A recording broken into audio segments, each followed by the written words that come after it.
With our help, you can design and lay your own paving. Simply follow these simple laying procedures for installing urban stone pavers efficiently and professionally. You'll soon have your pool, patio, garden or driveway pavers down and adding style and value to your home. You'll need the following tools before you start: a broom, some carpet, cement for edge restraints, a compactor, a diamond saw, urban stone pavers, a rake, a rubber mallet, a screed bar and 2 flat rails, a spirit level, a straight edge, some string to set up your string lines, a trowel, clean whitewashed sand and some clean yellow sand. Now, let's get started. It's crucial that you ensure the area to be paved is free from vegetation and debris and is level with clean sand. Spread about 50 millimeters of the clean yellow sand over the area and then level it off lightly using a straight board. Next, compact the area until the ground is firm using a mechanical plate compactor. These are available from all reputable equipment hire outlets on daily rates. Then spread 50 millimeters minimum of clean yellow sand to create a bed for paving. Hold the straight edge from the benchmark to the line fall point and level off a smooth channel to lay a screeding bar. You can use your spirit level to do this. Repeat this about 2 meters away and lay another screeding bar. Find a benchmark level as close to the house as is possible. The paving must fall away to a line fall so water can run off. The ideal fall is 25 millimeters over 3 meters. If you use a spirit level to do this, the inside of the bubble will be against the outer line. The level will be used for the fine screed.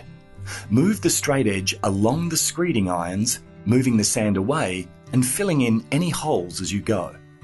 Repeat this process in the area until the surface is entirely flat and smooth.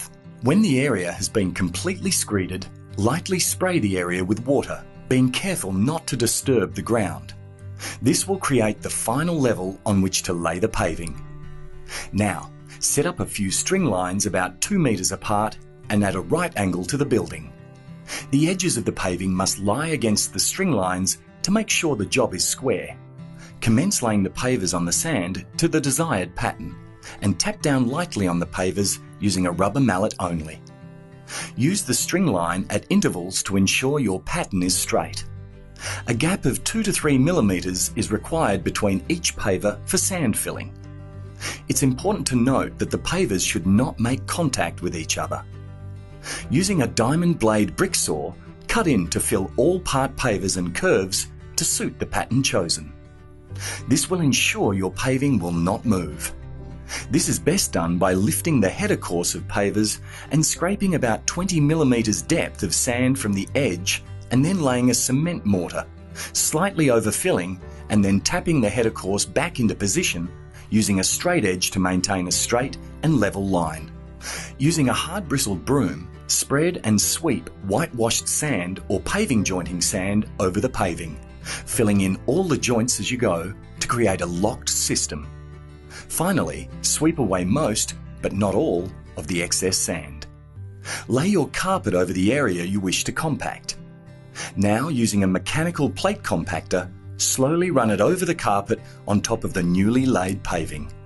The plate should not come into direct contact with the pavers.